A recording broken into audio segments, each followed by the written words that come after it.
Classroom Management by Brittany Faustino.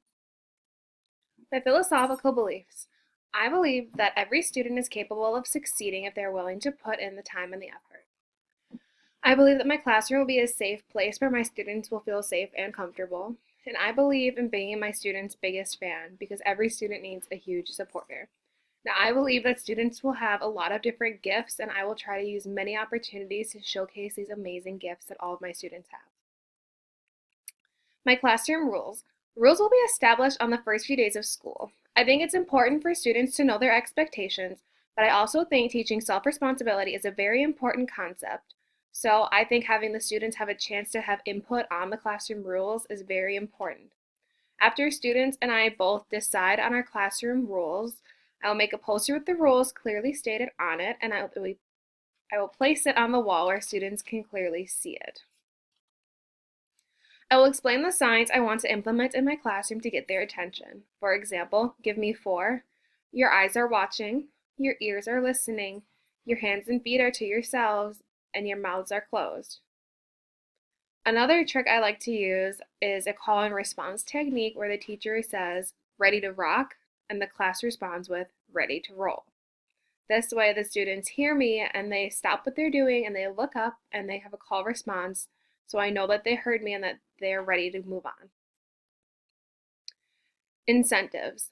I really like using the token reward system.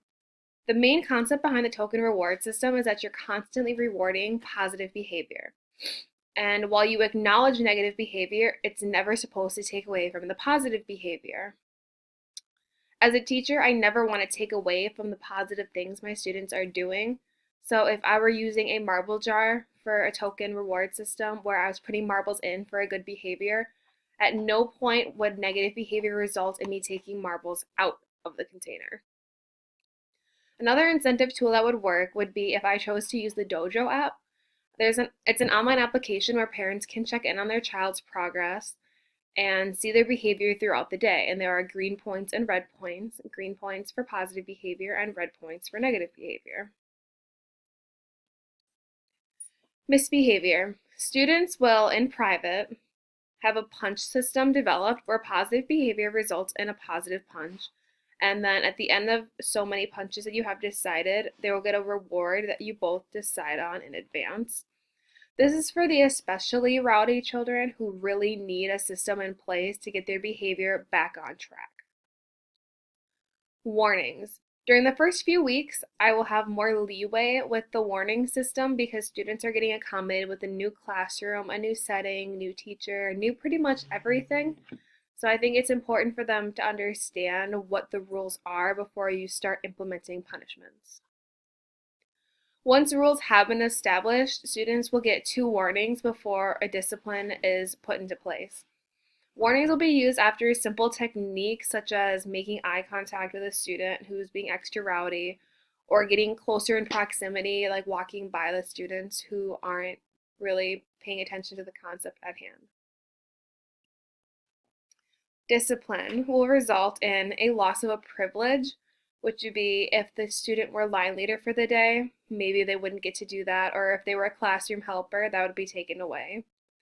Again, with the Dojo app, you could give them red points if it were something really bad so that the parents would be able to see, oh, they got a red point around 1 o'clock, what did they do? And they can approach their child and ask them.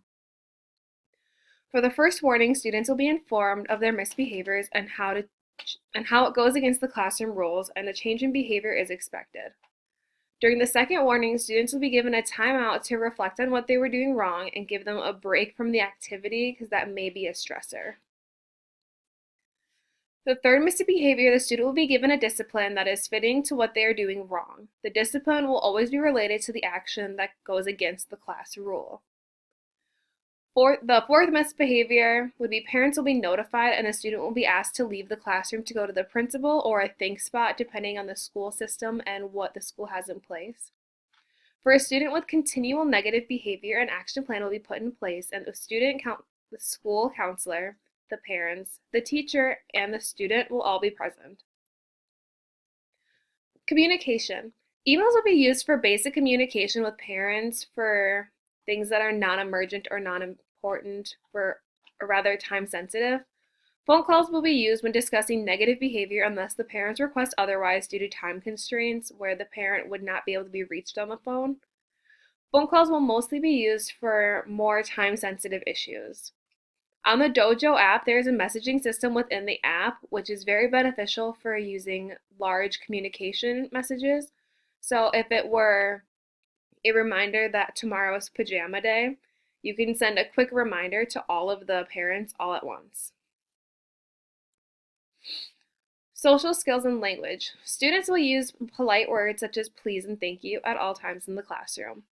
Students will be expected to hold the door open for the person behind them when walking through it and not just letting it swing shut. Students will be expected to wait in line nicely and not budge. Students will also be expected to speak in a positive tone of voice. I'll use terms such as green tones and red tones. Green tones are nice, happy, encouraging tones, and red tones are angry, mean, rude, sarcastic, in any way not a polite way of saying things. The teacher is also expected to use the same positive language to show that it's expected no matter what age one is at. Routine. I'll have the routine for the classroom set in advance.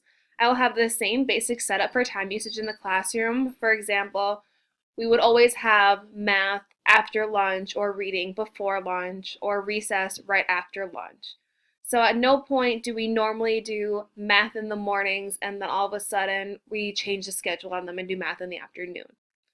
If something comes up where the routine is changing on a given day, the students will be given notice so they're prepared for a different schedule that's going to be put in place. For an inclusive classroom, I plan on using differentiated learning. I will adapt my teaching style to the learning styles of my students. For example, if my students learn better lecture-based, which most young ages don't, but if they were to, I could incorporate more lecture reading. Or if I have more kinesthetic learners, I could incorporate more hands-on movement activities to help them learn better. I will make accommodations and modifications for students where necessary. When a student needs a modification or an accommodation, I will do it in a manner that does not make the student feel like they are being singled out in any way.